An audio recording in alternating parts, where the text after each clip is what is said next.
Good morning friends. আজকে দার্জিলিংয়ের third day. আমরা যাচ্ছি এখন কাঞ্চনজঙ্ঘা ভিউ দেখতে। এখন ভোর 4:30, মানে 4টের সময় বেরিয়েছি, 4:30 দেখো আলো ফোটেনি। এখানে পৌঁছতে প্রায় 5:30 বেজে গেছিলো। কততে বেশ সানরাইজ ছিল, বলেছিল 6টা কততে, আমি লাস্ট দেখেছিলাম আমার মোবাইলে। তো এখন আমরা টেম্পারেচার দার্জিলিং হচ্ছে 2 ডিগ্রি। তো দেখো কাঞ্চনজঙ্ঘার ভিউটা অসাধারণ লাগছে। এই লাল ইয়েটা অনেকটা আলো ফুটে গেছে। অলমোস্ট এখন প্রায় 6টা ওভারে 6:30 বাজতে চললো। প্রচুর লোক এসেছিল। আমার কোন সাইডে কে দাঁড়াবে সেটা নিয়ে একটা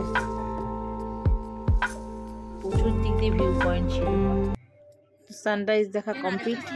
তো চললাম আমরা আমাদের সেকেন্ড ইয়েতে, ডেস্টিনিতে।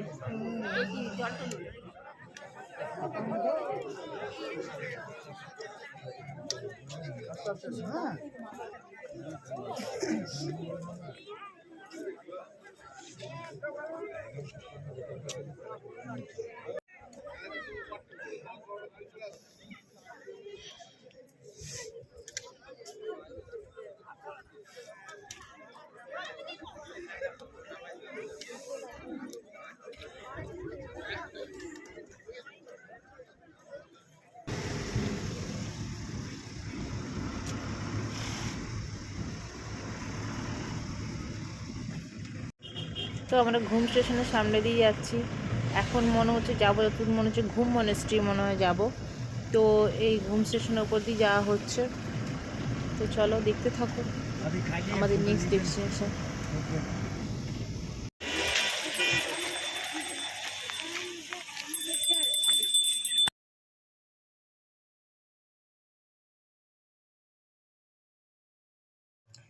আমরা পৌঁছে গেলাম ঘুম মনেস্ট্রি। এত ভিজে, মানে কুয়াশা পড়েছিল দেখো, পুরো ভিজে। আর সব জায়গায় তো জুতো খুলে মানে যাওয়ার, আমরা তো জুতোটা খুলেছিলাম ওই যখন মন্দিরে ঢুকবো। বাইরেটা ঠিক আছে জুতো পরে, কিন্তু যখন ঢুকলাম পুরো মোজাগুলোই ভিজে গেছে। তো বড় বুদ্ধ টেম্পল পুরো দেখলাম। আর এখানে যা যা মানে পুরো মন্দির তো এরকম সাজানো। এখানে একটা আছে, মানে ব্যারিকেড করা আছে, যদি কেউ ভেতরে গিয়ে পুজো দেয় তখন যেতে পারছে। আর এখানে দেখো বাইরে স্টল বসছে, মানে ওই ভেতরটার মধ্যে স্টল বসছে এরকম। ওটা ঘোর, এদিকে ঘোর।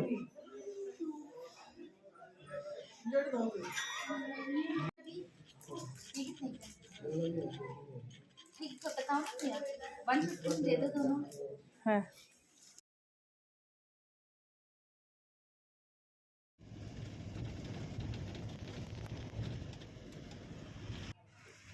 এবার এলাম দেখো বাতাসি আলু,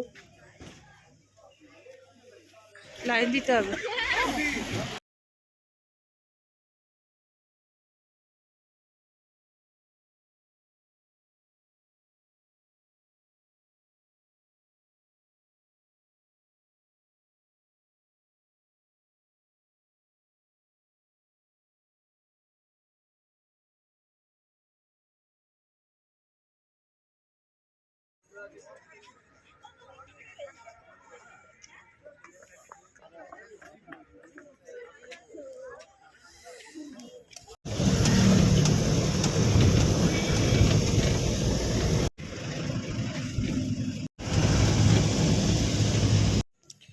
এখানে মার্কেটে শপিং করলাম কিছুটা, যাওয়ার দিন।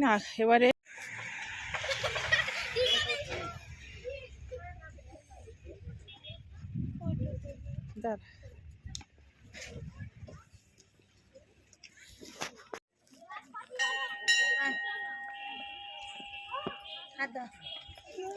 বিভিন্ন কালারের পাথর নেবে না?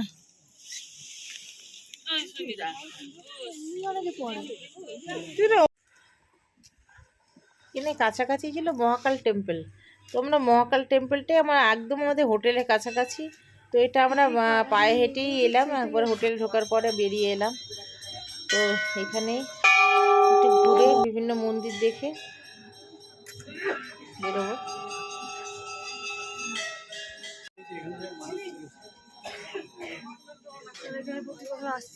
হ্যাঁ, এখানে লোকাল আছে, শিলিগুড়ির লোক এলো না করা কিছু বছর।